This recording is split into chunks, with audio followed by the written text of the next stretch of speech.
Did you eat today? 4 words. That's all it took to destroy every wall she had ever built. She had walked into that garage ready to beg, ready to be laughed at, ready to be turned away like every single time before. The man in front of her had tattoos crawling up his neck and eyes like stone walls. The whole town had warned her. Stay away from those bikers. They'll eat a girl like you alive. But nobody warned her about those 4 words. Nobody warned her that the most dangerous man in Blackstone would be the first one to ask if she was hungry. If this story is already hitting different, hit that subscribe button right now and follow Emily's journey all the way to the end. And drop a comment telling me what city you're watching from. I want to see exactly how far this story travels. Now let's get into it. The morning Emily Carter turned the key in her ignition and heard nothing.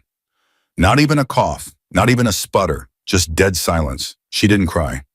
She had used up all her tears somewhere around the 3rd week of sleeping in the back seat with a gas station blanket and an empty stomach. Crying felt like a luxury she couldn't afford anymore. So instead, she just sat there, both hands still wrapped around the steering wheel, staring straight ahead at the cracked windshield. And she thought, okay, what now? That was how Emily Carter's life worked. No dramatic breakdowns, no one rushing in to help. Just that flat, exhausted voice inside her head, asking what now like a broken record that had forgotten every other song it used to know. She was 17 years old. She had $11.43 in her coat pocket. She had not eaten a real meal in 2 days. The car was a 2003 Honda Civic that her former foster mother, Linda, had technically given to her when the state stopped paying, which really meant Linda had handed her the keys and said, "Good luck, honey," with that tight smile that never reached her eyes, and then closed the door of the house that had never really been Emily's home anyway. The Civic had broken down 3 days ago on the outskirts of Millhaven. Emily had managed to coast it into a parking lot behind a dollar store, and that parking lot had been her address ever since. She had tried the shelter on 5th Street. They told her she needed documentation she didn't have. She had tried calling the one number she had for a caseworker disconnected. She had gone to the church on Maple, where a woman with kind eyes handed her a sandwich, and then very gently told her they didn't have beds available and suggested she try a town 30 miles away. 30 miles, on foot, in November. So Emily Carter stayed in her parking lot, and she rationed her $11.43 like it was gold, and every morning she woke up and asked herself, what now? That particular Tuesday morning, the answer came from the ugliest source imaginable. She was sitting on the hood of the dead Civic, eating the last of a sleeve of crackers, watching the town of Millhaven slowly wake up around her. A man walking his dog gave her a long look and crossed to the other side of the street. A woman in a minivan slowed down, stared, then drove on. Emily had learned to become invisible to these glances. She pulled her oversized jacket tighter and kept eating her crackers one by one, making them last when she heard the sound. Motorcycles. Not one or two. A whole cluster of them rumbling through the intersection at the end of the block, loud enough to rattle the fillings in your teeth. She watched them pass big men on big bikes, patches on their backs, moving through the town like a slow river of thunder, and then they turned one by one down a side street she had never paid attention to before. She glanced at the sign on the corner building.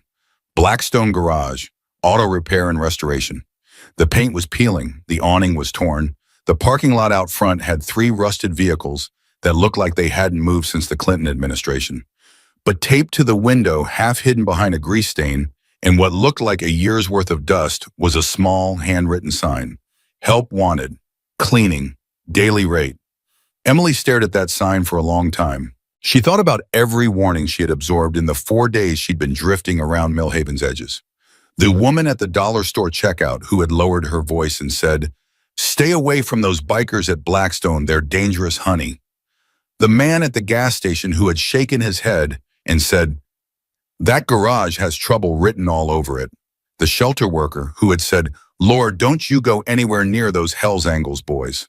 Emily sat on her dead car in her parking lot with 3 crackers left in the sleeve and $11.43 to her name. Dangerous, she thought. Okay. She folded the crackers into her pocket and walked toward the sign. The garage was even more intimidating up close. The roll-up doors were massive, both of them open, pouring out the sounds of metal on metal, and something that smelled like motor oil and cigarette smoke and old coffee. 2 motorcycles were parked sideways near the entrance, like they owned the whole block, which Emily suspected they basically did. She could hear voices inside low mail, the kind of voices that had weight to them. She stopped just outside the entrance. She could feel her heartbeat in her throat. This is a terrible idea, she thought. This is the worst idea you've ever had. Then she thought about the parking lot, the crackers, the dead car, the shelter that needed documentation, the caseworker whose phone was disconnected. Walk in, she told herself. Just walk in. She walked in. The garage was large and cluttered in a way that felt almost organized, like chaos, that had rules she didn't understand yet. Tools hung on pegboards. Engines sat on stands in various states of disassembly. A vintage motorcycle chassis was suspended from the ceiling on a chain hoist frozen midair like a metal animal in flight. There were 3 men visible, one underneath a truck on a roller dolly leg sticking out. One at a workbench with his back to her shoulders so wide he looked like he'd been built out of spare parts, and one leaning against a support column with the arms crossed and his eyes already on her like he'd heard her coming before she'd even made it through the door. That one was Tank. She would learn his name later. Right then, all she knew was that he was the largest human being she had ever seen in person. 6'4" at minimum, built like a piece of industrial equipment with tattoos running from his knuckles, up his arms, and disappearing under the sleeves of a black t-shirt that had seen better days. He had a scar that ran from his left jawline up toward his cheekbone. His hair was dark and his eyes were darker, and he was looking at her with an expression that was completely unreadable. He said nothing. Emily's entire body was screaming at her to turn around and leave. She made herself take one more step forward. "I saw your sign," she said. Her voice came out steadier than she expected. "The cleaning job, the daily rate." Silence. From under the truck, the man on the dolly rolled out partway, peering at her with oil-streaked cheeks and eyebrows raised in what looked like genuine surprise. He was younger than she expected, maybe mid-20s, with a gap between his front teeth and an expression like she had just appeared out of thin air. He said, looking between her and the big man against the column. Tank. Tank, she would learn, that was what everyone called him. That Marcus Rodriguez had been Tank since he was 19 years old, unfolded his arms. He walked toward her. She made herself hold her ground, even though every instinct was yelling at her to step back, step back, step back. He stopped about 3 feet away, and then he did the last thing she expected. He looked at her, really looked at her. Not the way the minivan woman had looked at her from a safe distance, not the way the shelter worker had looked at her with distant professional pity. He looked at her the way someone looks at another person when they're actually seeing them. And he said, "Did you eat today?" Emily Carter, who had not cried in 3 weeks, felt something crack open behind her sternum. She stopped, swallowed. "I'm here about the job." "I heard you," he said. His voice was low and even. "I asked if you ate today." She looked at him. She looked at the gap-toothed kid still half under the truck. She looked at the broad-shouldered man at the workbench, who had turned around now and was watching her with quiet eyes. "No," she said, because there was something in his tone that made lying feel pointless. "No, I didn't eat today." Tank nodded once, like she had confirmed something he already knew. He turned to the kid by the truck. "Danny," he said, "go get the sandwiches from the back." "Both of them?" Danny asked. "Both of them," Tank said. He looked back at Emily. "Come sit down. We'll talk about the job after you eat." She sat at a metal folding table in the back corner of the garage that served as what Danny cheerfully called the break room, which was really just a table, 3 mismatched chairs, a mini fridge that hummed too loud, and a coffee maker that looked like it had been purchased secondhand from a fire sale sometime in 2009. Danny set 2 wrapped sandwiches in front of her and poured her a coffee without being asked, and then sat across from her with his elbows on the table like they were old friends catching up. "So where'd you come from?" he asked. Not suspicious, just genuinely curious, the way a kid at summer camp asks where you're from. "North," Emily said. She picked up the first sandwich carefully. It was turkey and cheese.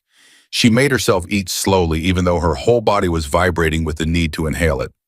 "North, like north, Canada.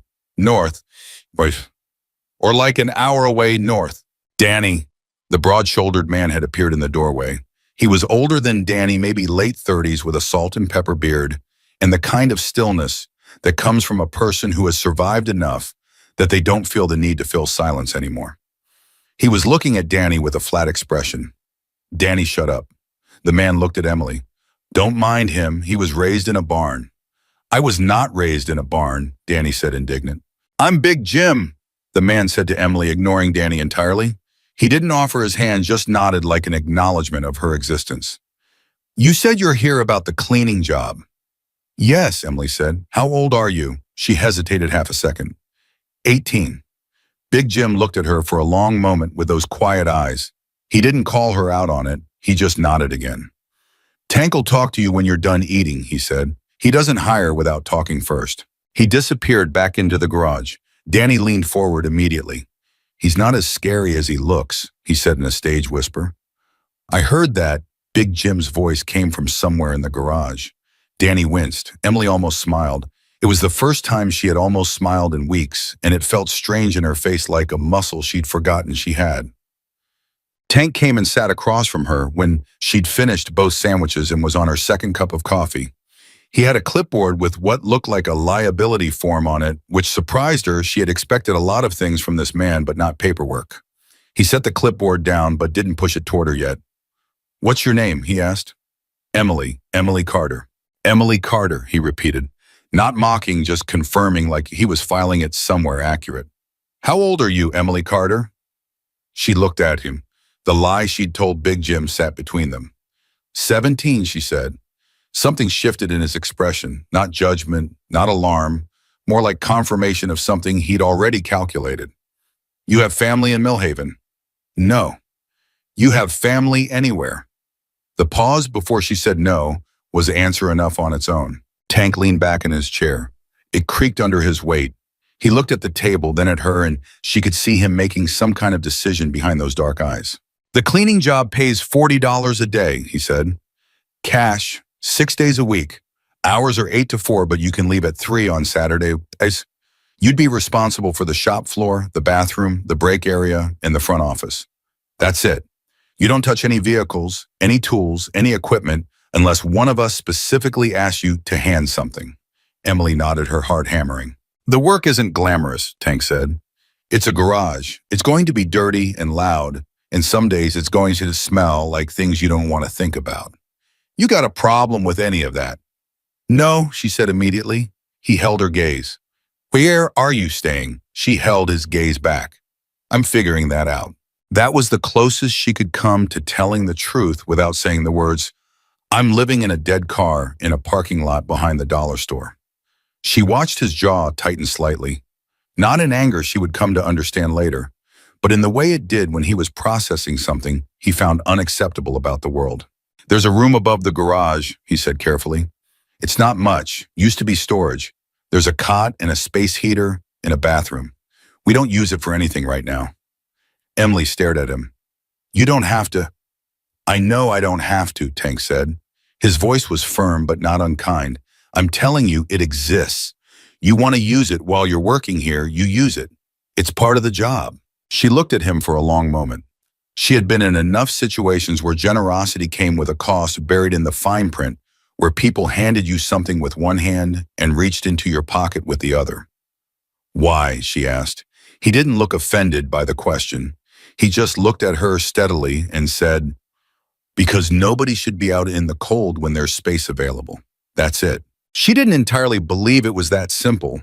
A 17-year-old girl who had been through what she'd been through doesn't believe things are simple.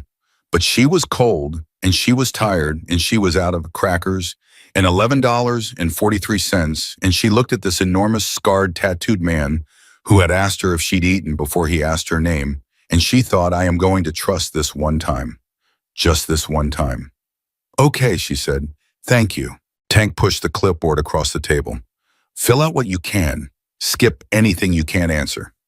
You start tomorrow, 7:30. He stood up, and that was that. So, the room above the garage was exactly what he'd said, not much. A cot with a military blanket, a space heater in the corner, a bathroom barely big enough to turn around in, a single window that looked out over the alley behind the building. Emily stood in the center of it for a full minute after Tank showed her up the stairs and left her to it. Then she sat down on the cot, put her face in her hands and cried. Not from sadness, not exactly. It was something more complicated than that, the way your body releases when pressure that's been building for weeks suddenly has somewhere to go. She cried because there was a roof over her head. She cried because someone had given her 2 sandwiches and asked about her before they asked for anything. She cried because the space heater was already running and the room was warm, and she hadn't been warm, genuinely, unguardedly warm in so long, she'd forgotten what it felt like in her chest. She cried until she was empty, and then she lay down on the cot in her clothes, and she slept for 11 hours straight. The first week at Blackstone Garage was its own kind of education. Emily came down at 7:15 the first morning, 15 minutes early, because she had learned a long time ago that showing up exactly on time is the same as showing up late when you have no credit to spend. The garage was already running. Danny was under something, as usual, singing to himself off-key. Big Jim was at the workbench doing something precise with small tools. A third man she hadn't met yet was near the back, and he had the kind of quality to him that made her notice him without being able to say exactly why quiet in a way that was different from Big Jim's quiet. Watchful. Still in a way that felt deliberate. Tank came out of the office, handed her a mop bucket and a list and said, "Start with the bathroom. When that's done, do the front. Work your way back. No pleasantries, no hovering." He handed her the list and walked away, which was somehow the most respectful thing anyone had done for her in recent memory, treating her like someone capable of reading a list and following it without supervision. She started with the bathroom. By noon, she had worked her way through the front office and most of the main floor, and she had formed opinions about all of them the way you form opinions about people when you're watching them without them knowing you're paying attention. Danny, she decided, was 24 years old in body and approximately 14 in spirit, and he was the kind of person who had never learned to be quiet, because being loud was the only way he'd ever gotten anyone to notice him. But underneath the noise, he was kind. She could see it in the way he talked to the vehicles, in the way he handed tools to Big Jim without being asked for them, in the way he'd brought her those sandwiches without making it a production. Big Jim was a man who had made peace with himself at some point, and the peace had made him slow and careful in the way that had nothing to do with weakness. He measured things twice. He spoke once. He didn't waste effort on anything that didn't need it. She overheard him on the phone at one point, talking to what sounded like a daughter, his voice going gentle in a way that changed his whole face. The quiet man was Ghost. She learned his name when Danny said it. "Ghost, hand me the 3/8", and the man reached for the tool without looking up, without a word, and handed it over like he'd been waiting to be asked. Ghost barely spoke, but Emily noticed the way his eyes tracked everything in the garage, the way he always knew where everyone was without seeming to look. He was the kind of person who made you feel safe by being difficult to read. And Tank. Tank was the hardest to figure out, partly because he didn't stay in one place long enough to study. He moved through the garage like the whole space was his to manage, which it was checking on things, making adjustments, running the office phone, occasionally disappearing into the back for stretches that Danny told her unprompted meant he was doing the books. He did 2 years of college, Danny said during her third day while she was sweeping near his workstation. Business management, before he came back here. He grew up here, Emily asked. Born and raised, Danny said. His dad started the garage. Tank inherited it. He lowered his voice conspiratorially, even though no one was within earshot. He's smarter than he looks, which, given how he looks, that's saying something. What happened? Emily asked. Because she was good at reading people, and she knew that Tank, like Big Jim, like Ghost, had a before something that had happened before this garage, this life. Danny's easy expression shifted. That's his story to tell, he said quietly. And that was the first lesson of Blackstone Garage. Everybody's story was their own to tell. Nobody volunteered more than they wanted to, and nobody pushed for more than was offered. It was, Emily would think later, the most functional social system she had ever lived inside. The mechanical thing happened on day 9. She was sweeping near the Chevy half-ton they'd been working on all week, a classic restoration for some client mid-process engine, partially disassembled and spread across a workbench in what looked like chaos, but what she'd learned actually organized by some logic she was beginning to understand. Danny was underneath on the dolly again, muttering something frustrated. Big Jim had stepped out to take a call. Danny rolled out, sat up, and ran both hands through his hair with an expression of someone facing a problem they had already spent too long on. What's wrong? Emily asked. She didn't mean to say it. It came out before she decided to ask. Danny looked at her, then at the engine on the bench, then back at her. Timing chain's giving me grief, he said. This particular model, the tensioner's weird, and I can't.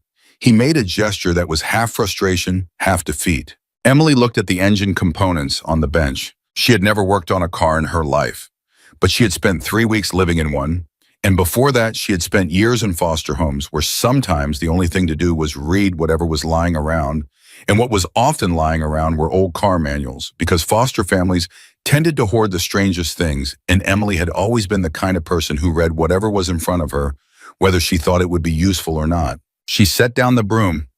Bisamos by broom. She walked to the bench. She looked at the laid-out components the way she'd looked at the sign in the window 9 days ago. Like a puzzle that had an answer if you could just find the right angle. Your tensioner bolt, she said. She pointed.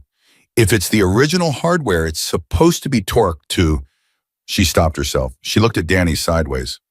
Sorry, I shouldn't... No, Danny said, sitting very still. Keep going. 21 foot-pounds, she said. But the guides on this series, they're plastic, and if they've degraded at all, you lose tension variability. I'm probably wrong.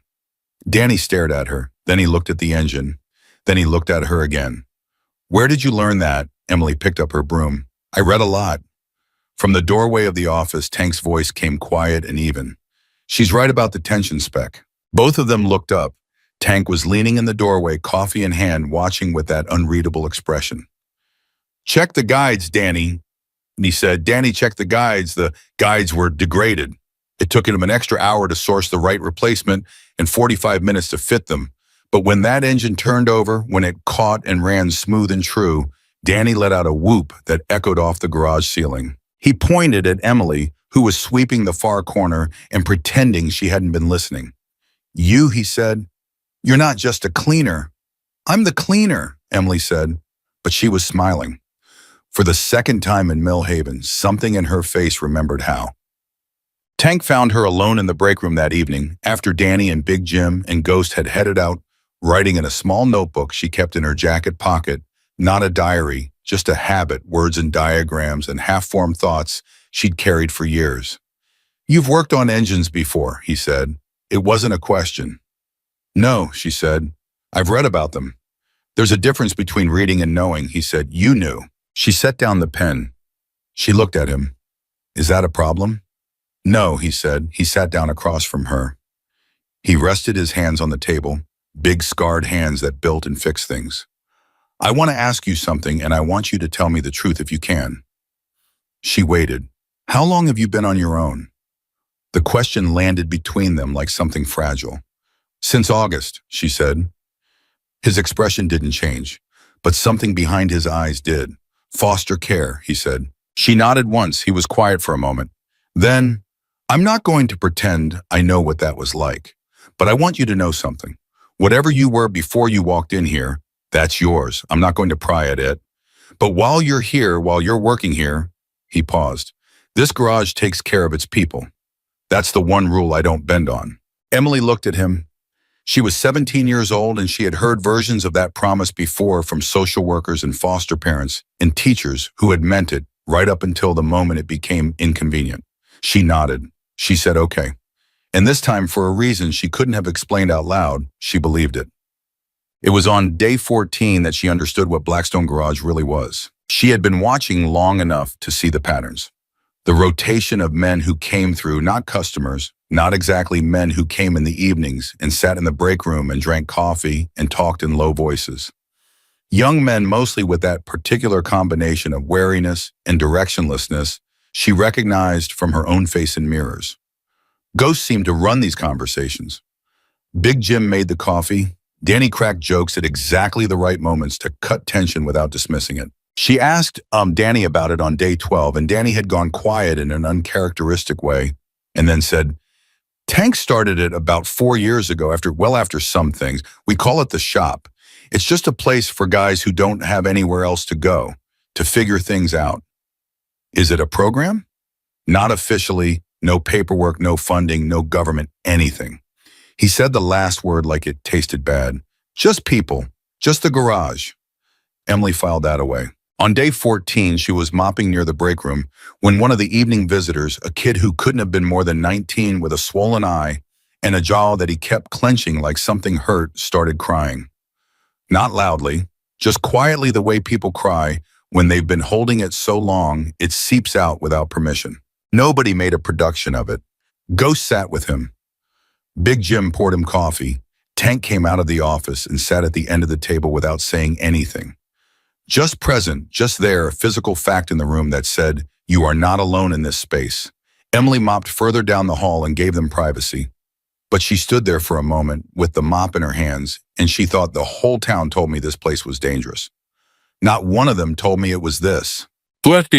She had been at Blackstone for 18 days when she woke up at 2 in the morning to a sound. She couldn't immediately identify a rhythmic metallic sound, small and patient, coming from the garage below. She lay on her cot and listened. Then she got up. She came down the stairs in her socks and pushed open the connecting door to find Tank alone in the garage working at the workbench under a single light.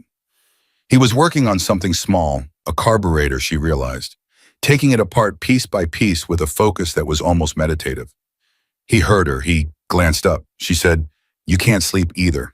"I sleep fine," he said, "just sometimes better with something in my hands." She crossed the garage and sat on an overturned bucket near the bench.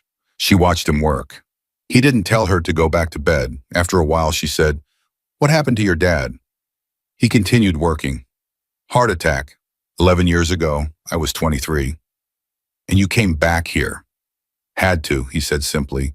This place was his, couldn't let someone else have it. "That's not the only reason," she said. He looked up at her, then something sharp and evaluating in his gaze. She held it. She was 17 and she had nothing left to lose, and she had gotten very good at looking people in the eye. "No," he said after a moment. "Not the only reason." He looked back down at the carburetor. "I did things before I came back here that I'm not proud of," he said. His voice was even factual, like he was reporting on someone else. "I was angry for a long time. Made bad choices about who I was angry at and how I showed it." He turned a small part over in his hands. "This garage was the thing that pulled me back. I figure if it pulled me back, it can do the same for other people." Emily thought about the kid with the swollen eye and the seeping out tears. "It does," she said. He looked at her sideways.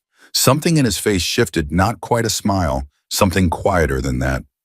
"Yeah," he said, "it does." They sat in the light in the quiet while he put the carburetor back together, piece by piece, each part exactly where it belonged. Emily watched his hands and thought that this was what she had never been in her life, exactly where she belonged. And then before she could get comfortable in the feeling, before she could let herself settle into it, the way you settle into warm water, a knock at the garage's side door. Hard, urgent, 3 sharp raps. Tank was on his feet before the third one landed. The easy quiet of 30 seconds ago gone completely replaced by something different in his posture, alert, contained, ready in a way that was obviously not new. He crossed to the side door and opened it. 3 of Ghost's contacts stood in the alley. Emily had seen 2 of them before peripherally, the third she hadn't. The third had blood on his jacket and an expression that made her stomach drop before he said a single word. "Someone's been asking around town about the girl," he said. Tank's jaw went tight. He didn't look at Emily. He kept his eyes on the man in the doorway. "Who?" he said. Not a question, an instruction. "Don't know yet. But whoever it is, they've been talking to the cops." The air in the garage changed. Emily sat very still on her overturned bucket and felt the warmth of 2 minutes ago drain out of the room like water from a tub, and she thought it was too good. It was always going to be too good. And then she thought underneath that quieter and fiercer, "But I am not running. Not this time." To be continued in part 2. Tank didn't move from the doorway for a long moment. He stood with one hand on the frame and let the words settle. "Someone's been asking around town about the girl." And Emily watched the back of his neck and knew the way she always knew that what came next would determine everything. "Come inside," Tank said. The man with blood on his jacket, Ray, she would learn, stepped in, and Tank closed the side door behind him and locked it. 2 locks. Emily noticed that. She noticed everything now. "Oh," Tank said. Ray pulled off his jacket and set it on the workbench. The blood wasn't his, or at least he moved like it wasn't. "Started this afternoon. Guy going door to door on the south side asking if anyone had seen a teenage girl, blonde, driving a beat-up Honda. Described her pretty exactly. He glanced at Emily. Not unkindly, just factually. Described where the car broke down the parking lot, everything. Emily's chest went cold. Who is he? Tank said. Said he was family. Showed people a photo. Did anyone give him anything? Ray's jaw shifted. Mrs. Paulson at the hardware store. She mentioned the garage. The silence that followed had edges. Danny appeared at the top of the stairs in a t-shirt and sweatpants, hair everywhere, half asleep, until he saw Ray and went very awake very fast. What happened? Go get Ghost, Tank said. Danny went. Tank turned to Emily. He didn't ask her if she was okay. He didn't perform concern. He just looked at her with those steady dark eyes and asked the question that actually mattered. Is there someone from your past who would hire someone to find you? Emily's stomach turned over. His name is Derek Paulson, she said. Linda's boyfriend, my last foster placement. Tank waited. He's not family, she said. He told the state he was. He's not. She watched Tank's expression, and she saw the moment he understood what she wasn't saying. The thing she'd never said out loud to anyone because saying it out loud made it real, and she had been trying for 4 months to keep it from being real. She watched his jaw tighten in that way she'd come to read as the external signal of something internal going very, very controlled. Okay, he said, quiet, absolute. He's not coming near this garage. You don't know what he's capable of. Emily. His voice was even, and it stopped her. Neither does he. Ghost materialized. She still hadn't figured out how. He did, that appeared from wherever he'd been. Like a signal had been broadcast at a frequency only he received. Big Jim was right behind him, which meant Big Jim had been somewhere nearby already, which meant on some level these men were always available to each other at 2 a.m, which told her something she filed away for later. Tank laid it out in under 2 minutes. No drama, no editorializing, just facts. When he finished, Ghost looked at Emily once, then looked at Tank. I'll find out who he is by morning, Ghost said. I need more than who he is, Tank said. Ghost nodded. By morning, he said again, and walked back out the side door into the dark without another word. Big Jim poured coffee. He set a mug in front of Emily without asking. You should try to sleep, he said. You're joking, Emily said. Big Jim almost smiled. Yeah, he said, I know. She didn't sleep.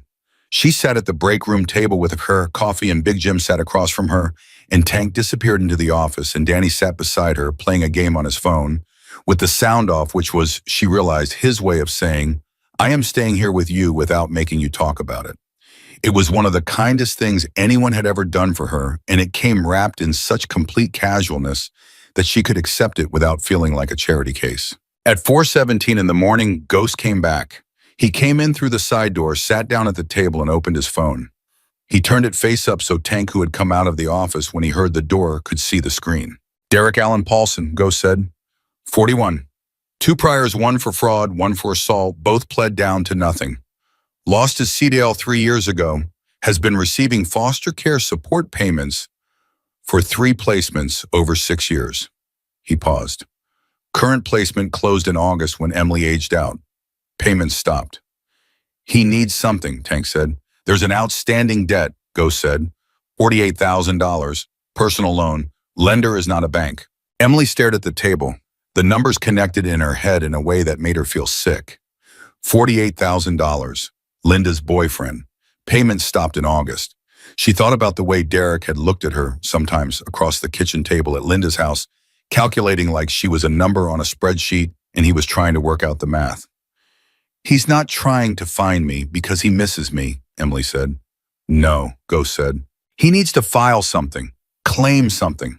She pressed her hand flat on the table. There's a settlement from an accident when I was 12. It's in a trust. I can't access it until I'm 18. The room was very quiet.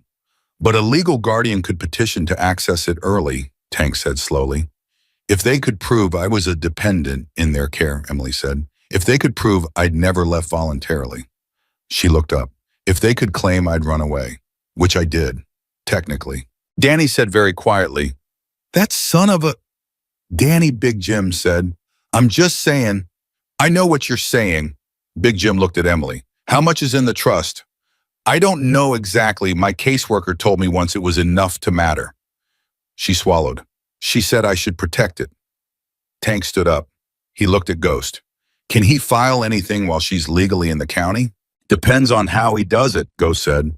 If he gets a lawyer to file an emergency petition claiming she's a missing minor in his care, then we need a lawyer first, Tank said. It's 4 in the morning, Danny said. I know what time it is, Tank said. He looked at Emily. Do you trust me? The question landed with all of its weight. She had been in this garage 19 days. She had known this man for 19 days. She thought about Linda's house. She thought about the shelter that needed documentation. She thought about the parking lot. Yes, she said, then go upstairs and try to rest. I'm going to make some calls when it's a reasonable hour. Nothing is happening to you while you're in this building. That is a fact.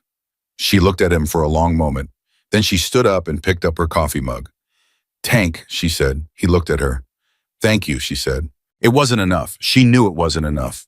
But he nodded like it was exactly sufficient, and she went back upstairs and lay on her cot and stared at the ceiling until the sun came up. She did not feel safe, but she felt less alone than she had felt in as long as she could remember. And in the arithmetic of her life that was a significant number. She did not sleep. But somewhere around 6 in the morning, staring at that ceiling, a thought arrived that surprised her with its clarity. I am not running this time. She had run from Linda's the moment she understood what Derek was. She had run from the shelter. She had run from the church on Maple with the kind-eyed woman and the unavailable beds. Every time the ground shifted, she had picked up and run because running was the only strategy that had ever reliably worked. But she was not going to run from Blackstone Garage. She wasn't entirely sure when she had decided that. But lying in there in the early morning with the sound of the garage starting up below her, Danny's off key, singing the coffee maker's loud hum, the low rumble of Tank on the office phone, she knew it. Like she knew the tension spec on that Chevy's timing chain. She just knew. She got up, washed her face, and went downstairs.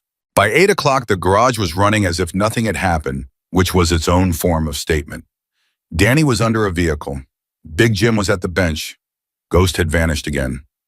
Tank was in the office with the door half closed on a second call of the morning, his voice too low to make out words, but steady enough that the tone was clear, controlled, deliberate, building something. Emily picked up her mop and started on the front. At 9:15, Tank came out of the office and said, I have a lawyer coming at 11. Her name is Patricia Wells. She handles family law. She's good. She'll talk to you first, just you in the office. I'll step out. Emily stopped mopping.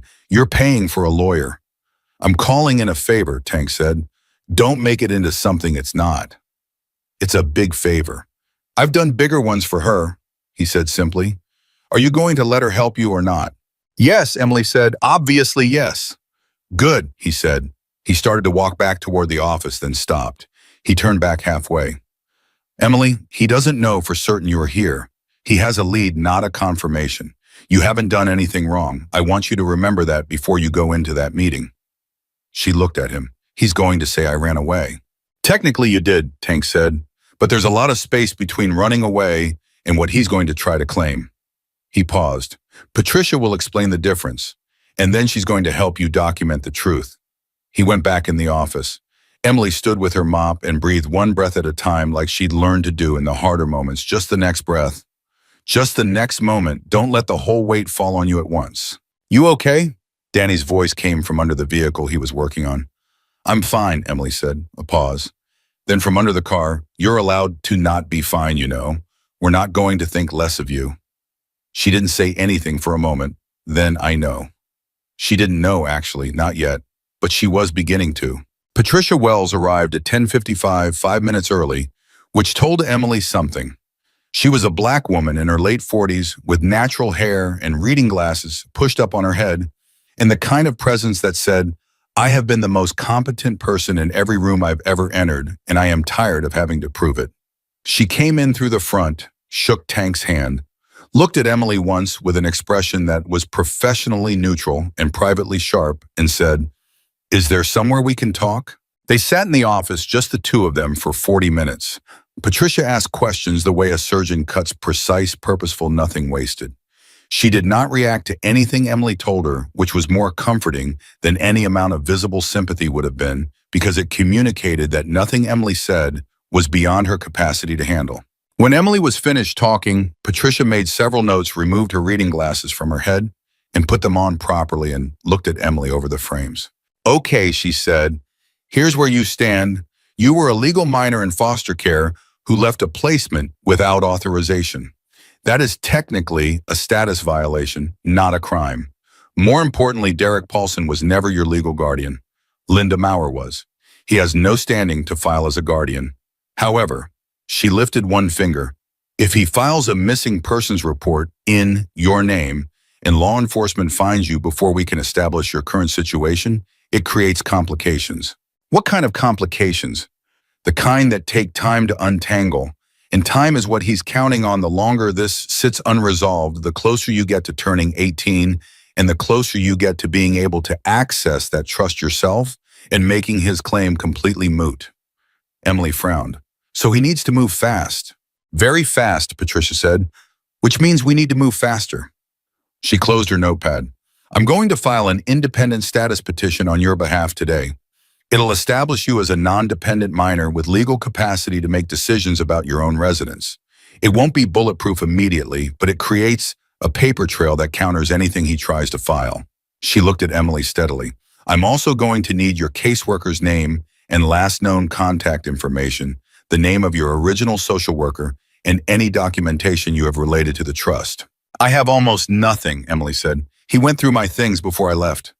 Patricia's expression didn't change, but something behind her eyes went very hard. He went through your personal belongings. Everything I had in that house, Emily said. All my documents, my birth certificate, the trust paperwork. He said he was holding them for safekeeping. Patricia was quiet for exactly 4 seconds. Then she said, that's document retention. That's potentially criminal. She picked up her pen again. Emily, I'm going to ask you something and I need you to think carefully before you answer. Is there anything Derek Paulson did to you that you haven't told me? Anything at all? The office was very quiet. Outside the closed door, the garage went on the sounds of work, of men doing purposeful things, of engines being brought back to life. Emily thought about Linda's house. She thought about what it had felt like to understand slowly and then all at once what Derek was. She thought about the night she'd taken her jacket and her notebook and the $11.43 she'd saved and walked out into the November dark. He didn't hurt me, she said carefully. He made sure I understood what he was capable of. That's different. Patricia held her gaze for a moment. Yes, she said, it is. She stood up. I'm going to need you to write down everything you just told me as specifically as you can remember it. Dates times things he said. Can you do that today? Yes, Emily said. Good. Patricia moved toward the door, then paused with her hand on the frame. She looked back at Emily, and for just a moment, the professional shell shifted slightly, showing something underneath that was more personal. I've known Marcus Rodriguez for a long time, she said.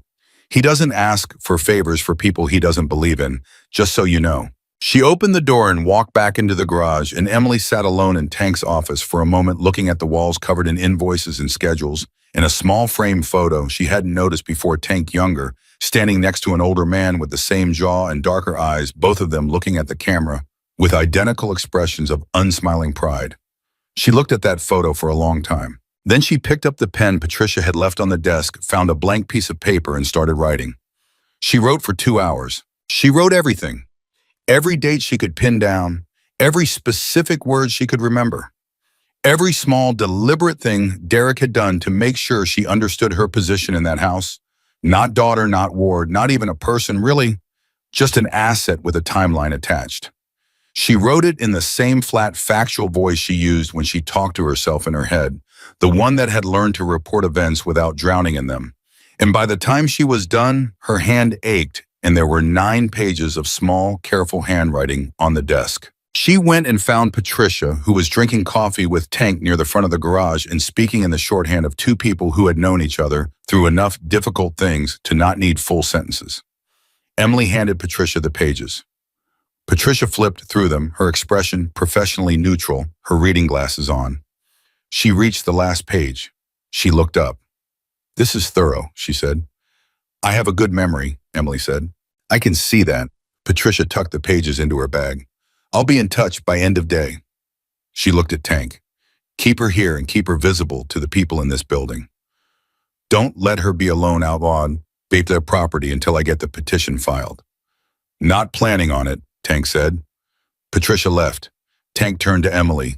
He studied her face in the way he had not invasive, just honest, the way you check something for structural integrity. You okay? He asked. Same question Danny had asked from under the car. Different weight. I will be, Emily said. She believed it more than she had this morning. He nodded. Good. He picked up his own coffee. You want to actually do some work today, or do you need a break? It was so perfectly, deliberately ordinary that she almost laughed. I want to work, she said. The Harley in the back needs cleaning before we can assess the carb situation.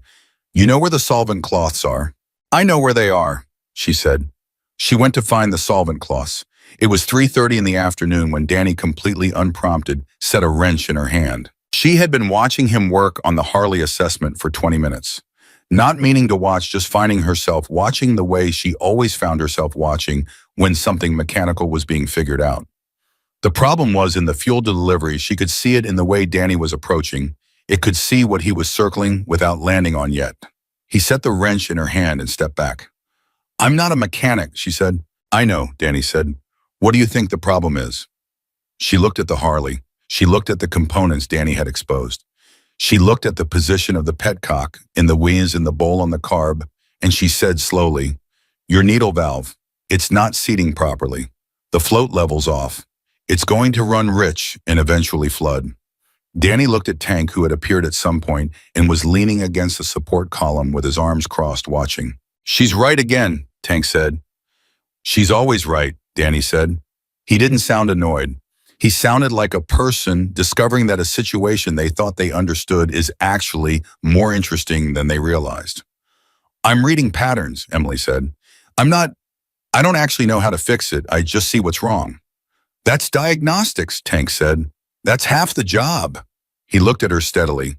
You want to learn the other half? She looked at the Harley. She looked at the wrench still in her hand. Danny, Tank said, show her how to reset the float. Danny grinned his gap-toothed grin.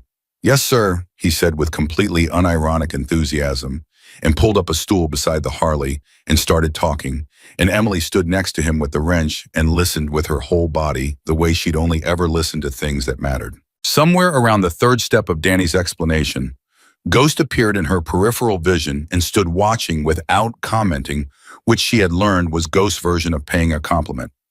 At 5:47, Patricia called Tank's cell. Emily was wiping down a tool cart when she saw his expression change, not dramatically, just a shift in the set of his shoulders that told her the call was not neutral. She watched him walk to the far end of the garage, turning slightly away, listening. She watched Danny notice her watching and stop pretending he wasn't listening too. Tank came back. The petition's filed, he said. Patricia got it in before close of business. But Emily heard the but before he said it. Derek Paulson filed a missing persons report this afternoon, before she could get the petition through. His jaw was tight. There's going to be a welfare check. Probably tomorrow morning. The garage went quiet. Even the ambient sound seemed to hold for a second. What does that mean? Danny asked. It means a social worker and possibly an officer come to verify Emily's situation, Tank said. He looked at Emily. It's not an arrest, it's a check. Patricia says our position is solid. The petition establishes you as an independent minor. The job gives you demonstrated income and stable residence, and the garage provides documentation of employment. He paused. But you're going to have to talk to them. Emily nodded. She felt the fear move through her the way cold water moves all at once and then through. Okay, she said. Patricia will be here, Tank said. You won't be alone in that room. Okay, she said again. Big Jim put a hand on her shoulder, brief, careful, the kind of contact that asks permission while it gives it. You've done harder things than talk to a social worker, he said quietly.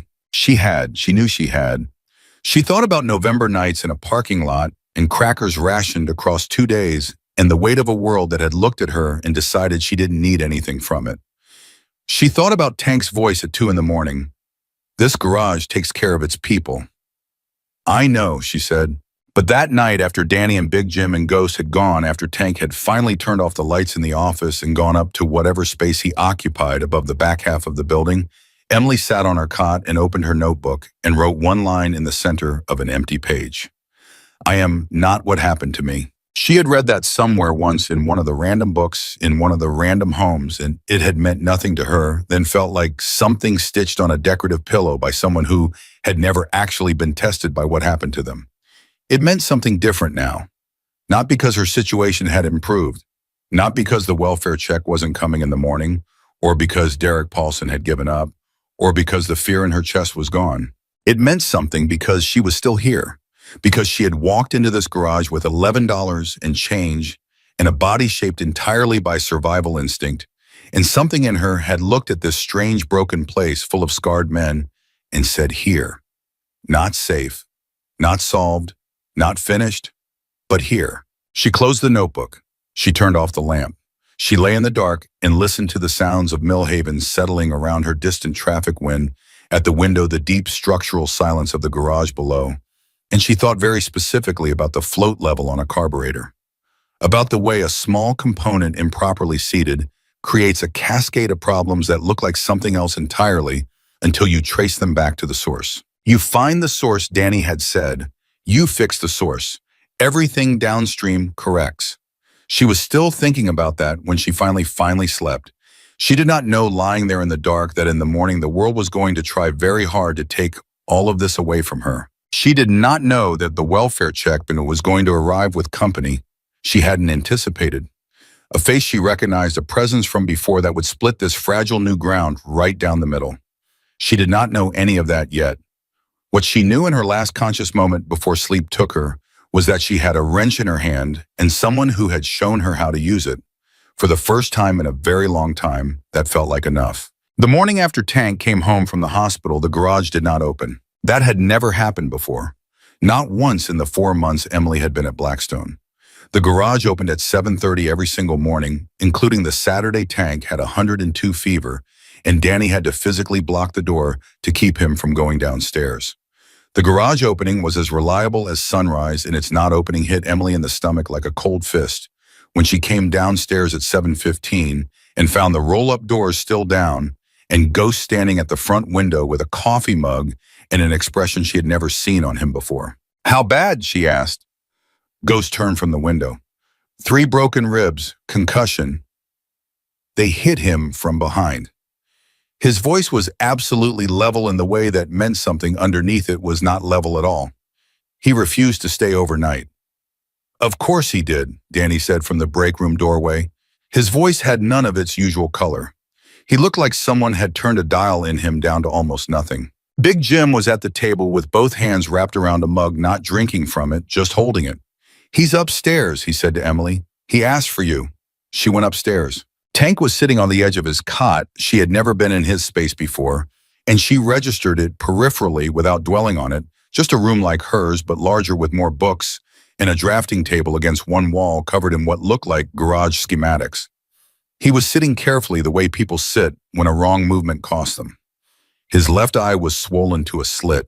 There was a line of stitches along his jaw that tracked the path of something hard and deliberate. He looked at her when she came in. His one good eye was clear and completely alert. "Sit down," he said. She sat in the chair by the drafting table. She looked at him and made herself look at all of it, the swelling, the stitches, the way he held his ribs when he breathed, because looking away felt like a betrayal of something. "I'm okay," he said. "I know you are," she said. "That's not what I was thinking." "What were you thinking?" "That this is my fault," she said. He said nothing for a moment.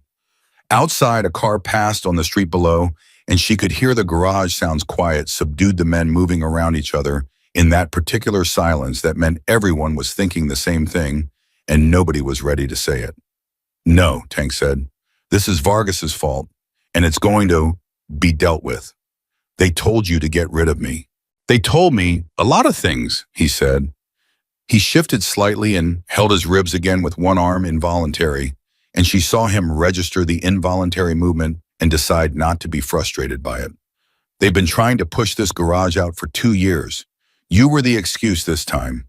It wasn't going to stay an excuse forever. But the timing..." "Emily," his voice was firm enough to stop her. "Listen to me. I have had this garage for 11 years. I have built something here. I am not losing it because 3 men with crowbars thought they could scare me into folding. He looked at her steadily with his one clear eye. And I'm not losing the best diagnostic mind I've found in 11 years of running this shop because she thinks she owes the world an apology for existing in it. She sat very still.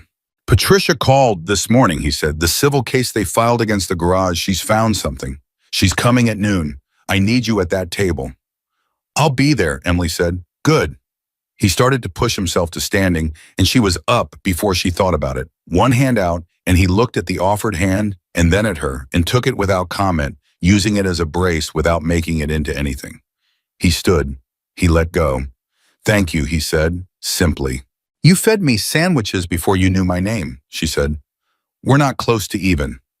Something happened at the corner of his damaged mouth that was almost a smile. Go downstairs, he said. Tell Danny to open the doors. She went downstairs and told Danny to open the doors, and Danny looked at her with something that was equal parts relief and residual fear. And he went and opened the doors, and Blackstone Garage opened for business 1 hour late on a Tuesday morning, with its owner held together by medical tape and stubbornness, and if the street outside noticed anything different, it kept the observation to itself. Patricia arrived at 11:45, not noon, because Patricia Wells was constitutionally incapable of being late to something that mattered. She came in with a younger man Emily hadn't met carrying a laptop bag and 2 accordion files in an expression that was the sharpest Emily had seen on her face, which was saying something because Patricia's baseline expression could cut glass. She set everything on the break room table.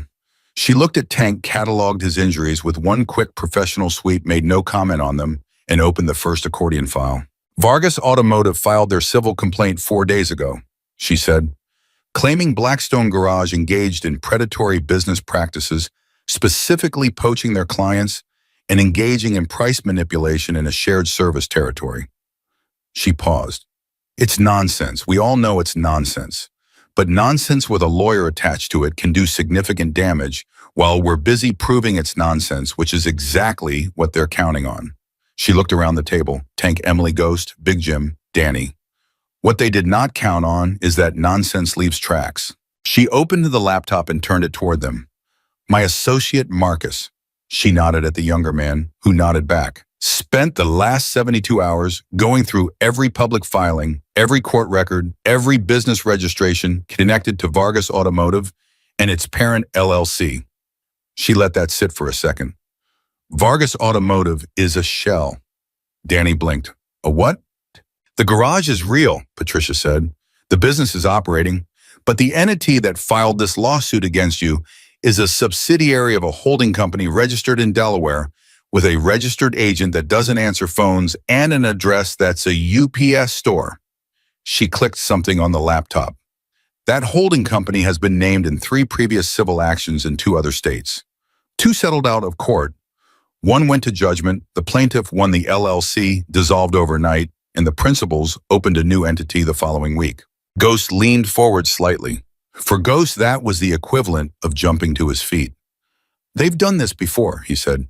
This is what they do, Patricia said. They move into a market, they identify an established business, they create legal pressure, civil suits code, complaints, rumor campaigns, and they keep the pressure on until the target either folds or spends enough on legal defense that it becomes financially unviable. She looked at Tank. They picked you because you're independent. No corporate backing, no franchise umbrella, no deep pocket parent company to absorb a protracted legal fight.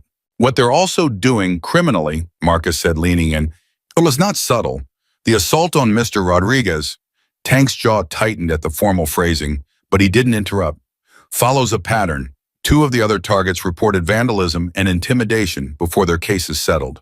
1 reported an assault on a staff member. He paused. They got sloppy this time.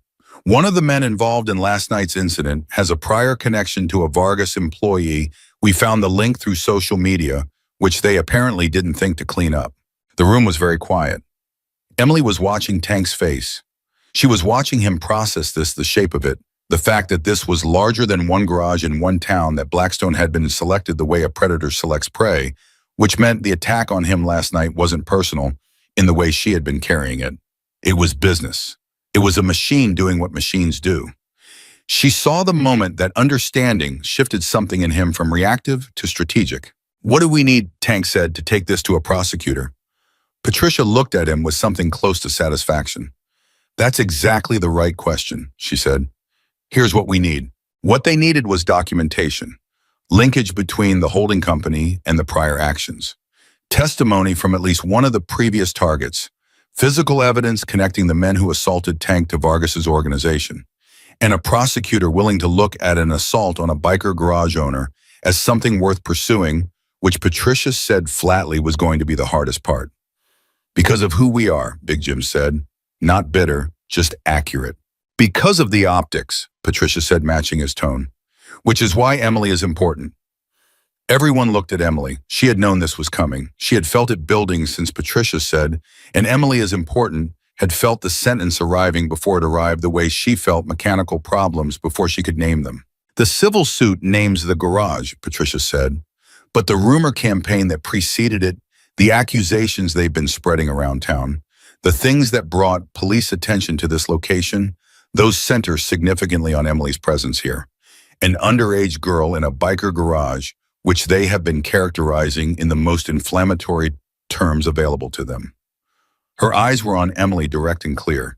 If Emily is willing to make a statement about Derek Paulson, about the coordinated nature of the pressure on this garage, about what she witnessed and experienced, it establishes a pattern that connects the personal harassment to the business attack.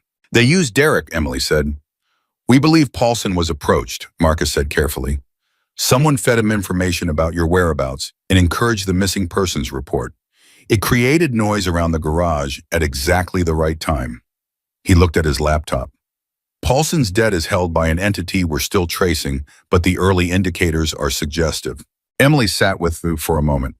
Derek Paulson had always been looking for leverage, and someone had handed him a plan and a phone number and pointed him at Millhaven, and he had walked into it because it cost him nothing to try, and the potential return was the trust she'd been protecting since she was 12 years old.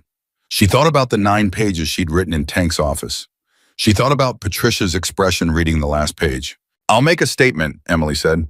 I'll testify if it comes to that.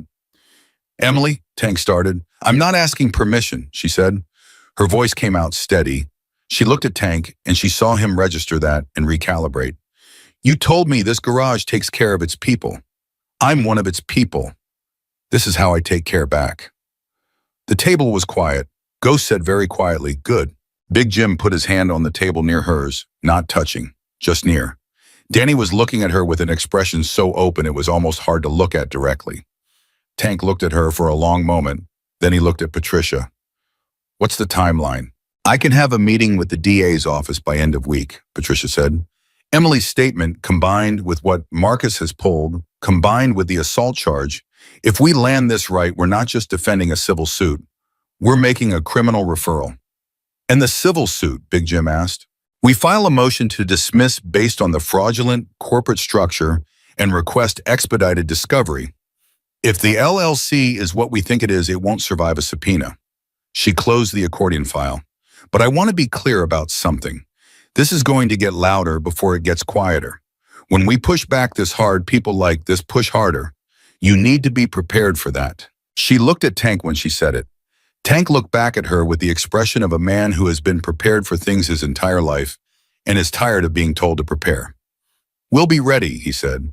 Patricia and Marcus left at 1:30, and for a few minutes the break room held all 5 of them in the particular silence that follows a meeting where decisions have been made that cannot be unmade. Then Danny said, does anyone else feel like this is a movie? Because I feel like this is a movie.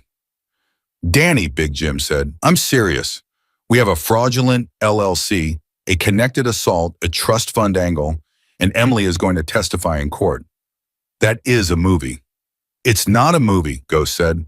It's a little bit a movie, Danny said. Tank made a sound that was the closest thing to a laugh Emily had heard from him since the hospital, and it clearly cost him something in the ribs because he put his hand against his side and grimaced. But the sound had happened, and the room temperature shifted with it fractionally enough. Go open the back bay, Tank said to Danny. The Silverado's owner is picking up at 3. On it, Danny said and was gone. Big Jim stood up. He looked at Emily with those quiet eyes. You didn't have to do that, he said. Yes, I did, she said. He considered that, nodded once, went back to his bench. Ghost was the last to leave the table. He stood up and he looked at Emily, And he said, which was notable because Ghost assembled sentences the way other people assembled complex mechanisms deliberately only when necessary. You belong here. Then he walked away before she could respond, which was also very Ghost. Emily sat alone at the table for a few minutes. She could hear the garage working around her, the sounds she had come to know so completely in 4 months that she could identify each source without looking. Danny at the back bay, Big Jim's precise tool sounds, the Silverado's engine turning over, Tank's footsteps crossing the floor above her, slow and careful managing the ribs. She opened her notebook. She wrote, "They built something here. I'm not going to let someone take it." She closed the notebook. She went back to work. The next 3 days were the hardest and the strangest. Hard because the pressure Patricia had predicted materialized with speed and precision. 2 more code complaints filed against the garage. A social media campaign that appeared overnight and accused Blackstone of everything from operating without proper licensing to being a front for criminal activity, and a second visit from an officer Emily hadn't seen before, friendly and casual, in a way that was not quite either. Tank handled the officer. Patricia handled the code complaints, both dismissed within 24 hours, filed on technicalities that didn't hold up, clearly designed to generate paperwork rather than actually succeed. Ghost handled the social media with a counter-campaign so quietly effective that Emily only found out about it afterward when Danny mentioned it in the same tone he used to describe a particularly elegant engine solution. Strange, because in the middle of all of it, the garage kept running. The garage kept running because that was what the garage did, and because Tank had made it clear with his bruised body and his taped ribs that closing the doors again was not a vocabulary he had available to him. Customers came, vehicles were fixed, Danny sang off-key under cars. Big Jim made coffee and measured things twice and spoke precisely when he spoke. And Emily worked. She diagnosed a fuel injection problem on a Ford F-15. Oh, that had been stumping Danny for 2 days and turned out to be a failing mass airflow sensor.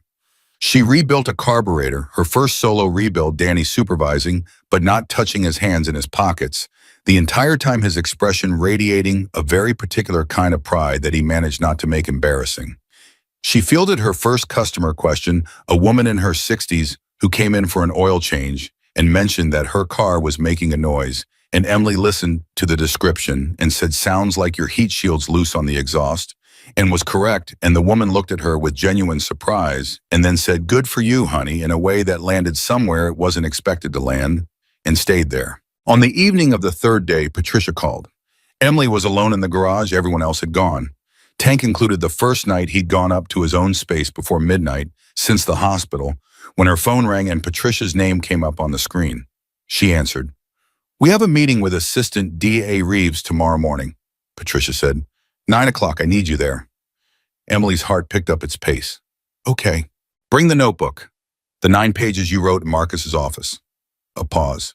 "And Emily, I need you to be prepared for the possibility that Reeves doesn't bite immediately.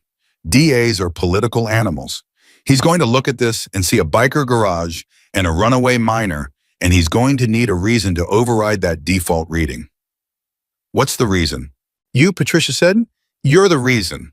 If you walk in there and you are exactly who you've been since you walked into that garage 4 months ago, clear, specific, unafraid of your own history, then he will see what I see." "What do you see?" Emily asked. Patricia was quiet for a moment. Then, "A witness who cannot be rattled.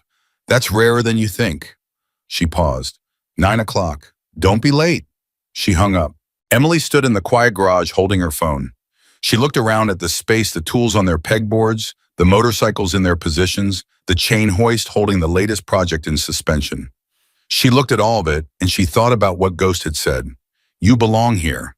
She thought about Tank's voice on her second day.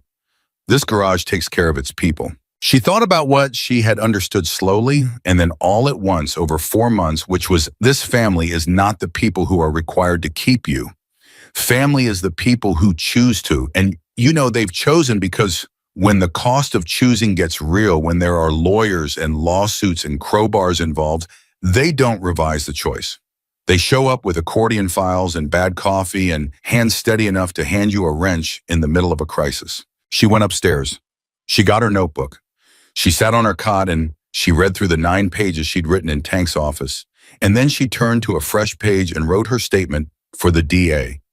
Clean, precise, chronological, every date she was certain of, every word she remembered, with confidence, every connection she could draw between Derek Paulson and the pressure on this garage, every fact that stood on its own 2 feet without requiring anyone to feel sorry for her. She wrote for 3 hours. When she was done, it was past midnight and her hand ached, and there were 14 pages and she was not afraid. She was ready. The thing about a war fought with paperwork and testimony instead of crowbars is that it is slower, but the damage it does is permanent. A man you fight with your hands can recover.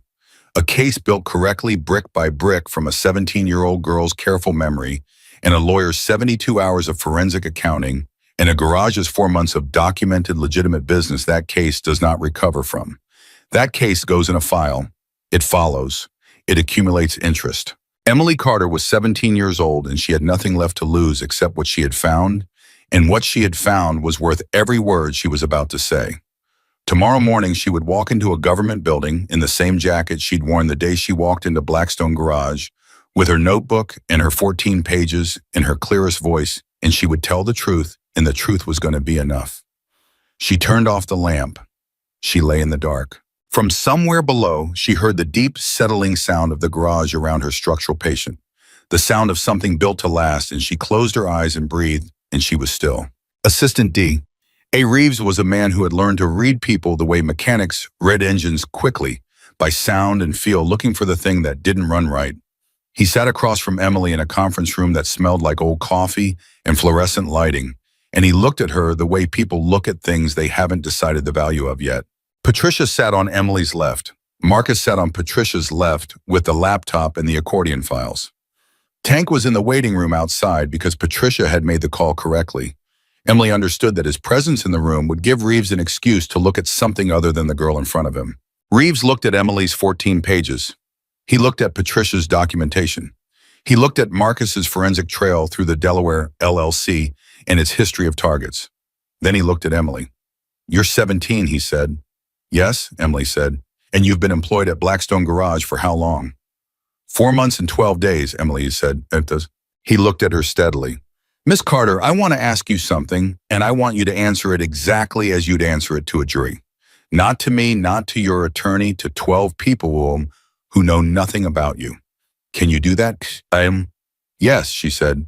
"Why should I believe that what happened to this garage is connected to what Derek Paulson did to you?" Emily looked at him. She had spent 3 hours the night before writing 14 pages so that she wouldn't have to search for this answer in the moment, so that it would be there the way a tool is there when you reach for it, exactly where it's supposed to be, exactly the right size. "Because the missing persons report, Paulson filed name Blackstone Garage specifically," she said. "He had no reason to know I was there unless someone told him.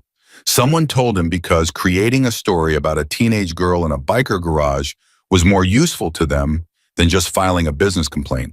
It gave them a headline. It gave them a reason for police to show up and look around. It made the garage look like a problem before anyone examined the facts." She paused. "And the facts, when you examine them, are that I am a legally employed minor with documented income and a filed independent status petition working for a business with clean licensing and 11 years of operation. None of those facts helped Vargas Automotive, so they needed a different story." Reeves said nothing for a moment. He looked at her in a way that was different from how he'd looked at her when she walked in. "Walk me through the trust," he said. She walked him through the trust, every detail. The accident when she was 12, the settlement, the lock on access until 18, Derek's debt, the math of it, the ugly, simple, transactional math of a man who had fostered children for 6 years, not because he had love to give, but because there were numbers attached. When she finished, Reeves looked at Patricia. "The LLC documentation," he said. "Marcus," Patricia said. Marcus turned the laptop. For 20 minutes, Reeves and a colleague who had quietly joined the meeting looked at what Marcus had built, the trail of entities, the prior targets, the social media connections between the men who put Tank in the hospital, and a Vargas employee with a history that did not survive contact with public records. When Reeves looked up, something in his expression had settled into a different shape. "I'm going to need copies of everything," he said. "Already prepared," Marcus said, and slid a flash drive across the table. Reeves looked at Emily one more time. You understand that if we move forward, you may be called to testify in open court. I know, she said, and you're prepared for that. I've been prepared for harder things, she said. He nodded once, stood up, extended his hand, which he hadn't done when they walked in. We'll be in touch by end of week, Ms. Wells. Patricia shook his hand. End of week, she confirmed. In the hallway, Tank was standing with his arms crossed and his ribs still taped under his jacket. He looked at Patricia's face first because Patricia's face, Emily had learned, was the most reliable instrument in any room, and Patricia gave him a single nod and something in his shoulders dropped a fraction. He looked at Emily. How'd it go? He shook my hand when he left, she said. Tank looked at her for a moment. That's good. I know, she said. He put one hand briefly on her shoulder, the same gesture Big Jim had made at the break room table, brief and careful and asking permission while it gave it. And then he walked toward the exit and she followed. And outside, the November air hit her face and she breathed it and she felt something she hadn't felt in so long. She'd almost forgotten the word for it. She felt light, felt not fixed, not finished. The case wasn't closed. The lawsuit wasn't dismissed. Derek Paulson was still somewhere in the world with his debt in his calculation. But light, the specific lightness of having done the hardest thing available to you and come through it standing. She got into the truck beside Tank. He drove back toward Blackstone without speaking, which was fine because silence with Tank had never been uncomfortable. It was the kind of silence that had room in it. After 3 minutes, she said, Patricia told me you called in a favor for her. She told you that, he said, not a question. She said you've done bigger ones for her. He kept his eyes on the road. She helped me keep this garage when my dad died and the estate was a mess and 2 creditors were trying to pull the whole thing apart. He changed lanes. I would have lost it without her. Everything that came after the shop, the guys, everything we built wouldn't exist. He paused. She doesn't let me pay her back in money. Says the garage existing is payment enough. Another pause. That used to feel like charity. Now I think it's just how she keeps score. Emily looked at him. Is that how you keep score too? She gestured between them. All of this, the room upstairs, the sandwiches. He was quiet for a moment. I keep score in what the garage is, he said finally. Every person who comes through and finds their footing, that's a point. That's the score. He glanced at her sideways. You're a point, Emily, a significant one. She looked out the window. The town of Millhaven moved past her, and she watched it, the streets she'd navigated. Hungry and invisible 4 months ago. The corner where the dollar store parking lot was the church on Maple with the kind-eyed woman and the unavailable beds. The same town, different weight. I want to learn more, she said. I want to learn everything Danny knows, and then I want to learn what you know. Tank said nothing for a second, then, that's going to take years. I'm not going anywhere, she said. He pulled into the garage lot and cut the engine and sat for a moment with both hands on the wheel. I know, he said, and the way he said it quiet, certain no performance in it, told her that he had known for a while and that it meant something to him that she'd said it out loud. They went inside. Danny was under a car as always, but he rolled out the moment he heard the door and stood up with grease on his face and both eyebrows raised in a question he was physically incapable of not asking. He shook her hand when he left, Tank said. Danny pointed at Emily. I knew it. I knew it. I said she'd go in there and be terrifying in the best possible way. I said that, Big Jim. I literally said that this morning. You said she'd be fine, Big Jim said from the bench, not looking up. You did not say terrifying. The subtext was terrifying. Danny looked at Emily with something so genuine it almost knocked her sideways. Are you okay? I'm good, she said. Are you actually good? Or are you saying you're good because that's what you do? She looked at him. 4 months ago, she would have said the second thing automatically. Actually good, she said. First time in a while. Danny nodded like she'd confirmed something important. Good, he said, because I have a transmission that's been arguing with me since 8 this morning, and I need a second opinion.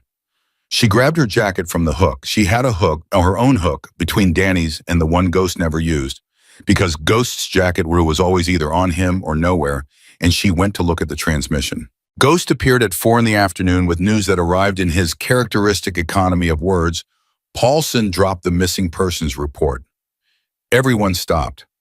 When, Patricia said, she had come back at 3 with a revised filing strategy and was in the office when Ghost delivered this. This morning, Ghost said, before the DA meeting, he withdrew it. Emily stared at him. Why? Ghost looked at her. Because someone called him and told him the DA's office was looking into the trust and that if he pressed forward, he was going to become part of a fraud investigation. He paused. Someone made sure he understood the math. Who called him? Emily asked.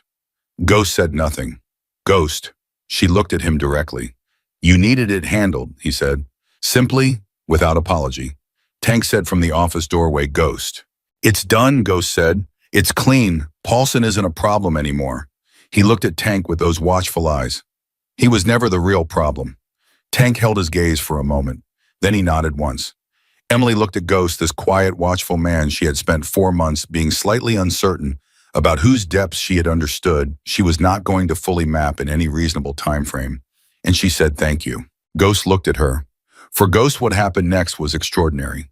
He held her gaze for a full 3 seconds before looking away, which was the closest he came to saying you're welcome in a language he actually spoke. Patricia from the office said, Marcus just got a call back from one of the prior Vargas targets, a garage owner in Ohio who settled 3 years ago. He's willing to talk to the DA. The room shifted again, another brick in the wall. This is happening, Danny said with the tone of someone watching something assemble itself that started as wreckage. It's been happening, Big Jim said. He looked at Emily with those quiet eyes. She started it the day she walked in here. I walked in here to mop floors, Emily said. And look what happened, Danny said.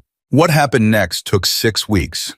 6 weeks of motions and counter-motions of legal documents, traveling between desks of Patricia on the phone with Marcus every morning and the DA's office every afternoon.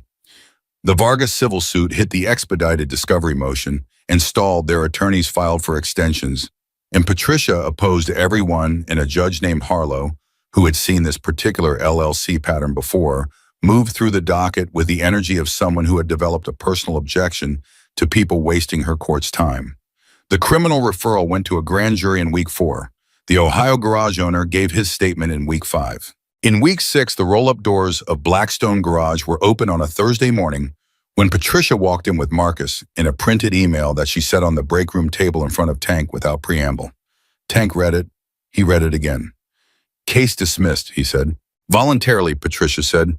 They withdrew the civil suit entirely at 8 this morning. She sat down. The LLC is under active criminal investigation. 2 of their attorneys withdrew from representation yesterday, which is usually the sign that the people paying them have stopped returning calls. Danny made a sound that was not quite a word. Big Jim sat down slowly.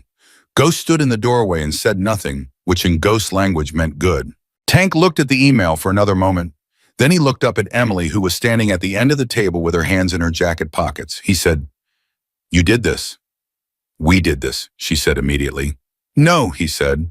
We were doing what we always do, running a garage, keeping our heads down, being exactly what we are. You walked into that conference room and told the truth and built the thing that held it together. He held her gaze. Own it. She looked at him. She looked at Big Jim and Danny and Ghost and Patricia.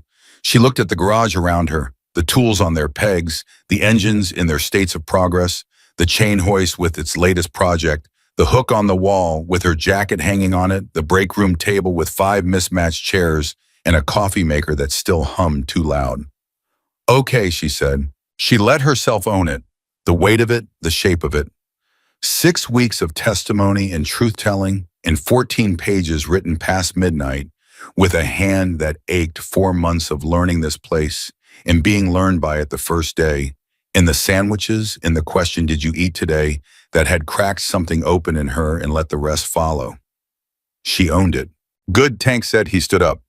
Now someone make a real pot of coffee, because that thing has been producing battery acid since 6 this morning, and I have an announcement. Danny pointed at Big Jim. Big Jim stood without argument and went to make coffee, which meant whatever Tank was about to say, Big Jim had already been told, which meant it was significant enough to prepare for. Tank waited until his coffee was made and cups were in front of everyone, and then he stayed standing because Tank processed important things standing up, and he said, I've been talking to the County Youth Services office for the past 3 weeks, before any of this was resolved. He looked around the table. There's a program, a formal one, automotive training for minors in transitional situations, foster care, aging out, at risk. 8-week course. Certified at the end. Real certification, state recognized. He paused. They need a host facility and they need instructors. I've agreed to both starting in the spring. Nobody spoke for a moment. How many kids? Big Jim said. First cohort 6. If it works, we scale. Tank looked at Danny. I need a dedicated instructor for the first run. Danny pointed at himself. You and Emily, Tank said. Emily looked up sharply. You'll co-instruct, Tank said. Danny handles the technical curriculum. You handle diagnostics in the intake, the part where you sit with a kid who doesn't believe they're capable and you help them see what they actually are. He looked at her without any performance in it. You're the only person in this building qualified for that specific job because you're the only one who remembers what it feels like to be sitting on the other side of it. She felt something move through her that she couldn't name cleanly. It wasn't pride exactly, or not only pride. It was more specific than that. It was the feeling of a thing you didn't know you were built for, turning out to be exactly what you were built for. Yes, she said, obviously yes. Danny was grinning so wide it looked structural. We're going to be so good at this. You're going to be adequate, Ghost said from the doorway. She's going to be good. Ghost, Danny said with feeling. It's a compliment to her, Ghost said. He looked at Emily. Something in his face, subtle and permanent, had shifted in the weeks since the conference room. You earned it. The spring program launched on a Tuesday morning with 6 teenagers who arrived the way Emily had arrived, carrying their histories like weight distributed wrong, looking at the garage with a mixture of wariness and something underneath the wariness that was trying very hard not to be hope. Emily stood at the front of the garage and looked at them and saw herself in every single one, and she felt the familiar pull of that, the recognition that could become pity if you let it, the thing you had to be careful with, the thing you had to translate into something useful rather than something sentimental. She said, I'm going to tell you one thing before we start, and then we're going to get to work, because this isn't a feelings class, it's a mechanics class. She paused. 4 months ago, I walked into this garage with $11 and a dead car, and I didn't know anyone here, and I was terrified, and I didn't show it because showing it felt like losing something I couldn't afford to lose. She looked at them, at their carefully assembled expressions, their determined neutrality, their readiness to be disappointed by one more thing. You don't have to show it here either, but you're allowed to. That's the difference between this place and most places. She let that sit for a moment. Any questions before we start? A girl in the back, maybe 15, with close cropped hair and an expression Emily recognized as the specific armor of someone who has been burned by hope, before raised her hand slightly. What if we're not good at this? Emily looked at her. Then you'll be bad at it first and better at it later, which is what everyone in this building has been at every point in their life. The girl lowered her hand. Something in her face shifted by a fraction. Okay, Emily said. Let's start with the basics. An engine is a problem-solving machine. Every sound it makes means something. Every problem it has a source. You find the source. She looked at each of them in turn. You fix the source. Everything downstream corrects. She picked up a wrench from the bench. She held it out. The girl in the back, after a beat, stood up and walked forward and took it. Good, Emily said. Now I'll show you what to do with it. 6 months after the case was dismissed, and 8 months after she'd walked through the front door with $11 in a body shaped entirely by survival, Emily Carter turned 18. She didn't make a big deal of it. She wasn't sure how. The birthday had always been a logistical marker more than a celebration, a date on a form, an age on a document, the specific number that had been keeping a wall between her and the trust she'd been protecting since she was 12. Patricia called at 9 in the morning. Happy birthday, she said. And also, I filed the trust access petition an hour ago. Standard processing is 7 to 10 business days, but given everything on record, I expect it faster. Thank you, Patricia, Emily said. Don't thank me yet, Patricia said. Wait until the money's in an account I set up for you. Then you can thank me. I'll send flowers. Send lunch, Patricia said. I haven't eaten since 6. She hung up. Emily stood in the garage. It was before opening 7 in the morning. Just her and the space and the sound of the space heater upstairs still running, and she thought about what 18 meant. Not the trust, not the legal change in her status. The actual fact of it that she had gotten here, that she was standing in a garage in Millhaven, Tennessee, with her name on a liability form and her jacket on a hook, and 6 teenagers coming through the roll-up doors twice a week who looked at her the way she'd once looked at Tank, like she was something solid in a world that had previously had very little of solid in it. She heard footsteps on the stairs behind her. Tank came down, coffee in both hands, moving without the careful rib management that had defined his movement for 2 months. He'd healed the way he did everything quietly and without announcement. He handed her one of the coffees. She took it. "You knew what today was," she said. "I know what day everyone in this building was born," he said. "Occupational hazard of running a family." She looked at him. "Is that what this is?" Osam. He looked back at her with those steady dark eyes. "What do you think it is?" She thought about the break room table, the 5 mismatched chairs, Danny's off-key singing, Big Jim's twice measured precision, Ghost's 3 seconds of held eye contact that meant more than other people's paragraphs, the hook on the wall with her jacket. "Family," she said. He nodded once. He raised his coffee. She raised hers. They didn't say anything else, which was right, because some things don't need more than that. A cup of coffee shared at 7 in the morning before the doors open and the work starts between 2 people who found each other in a broke-down parking lot, in a handwritten sign, in a question nobody had asked her before. "Did you eat today?" 4 words. That was all it had taken. And what had followed those 4 words was this: a roof, a wrench, a lawyer, a truth told in a conference room, 6 kids learning to read an engine, a birthday with coffee and no ceremony, a hook on the wall that said, "You are here, you belong here, you are not going anywhere." The world had told Emily Carter to stay away from the bikers at Blackstone Garage. She hadn't listened. She had walked through the door anyway with her $11 and her empty stomach and her survival instincts running on fumes, and what she found on the other side of that door was the only thing she had ever actually needed. Not a job, not a roof, not even a wrench, though the wrench mattered. A family that chose her on purpose and never not once revised the choice. That was the whole of it. That was the truth. And it was enough. It was more than enough. It was everything.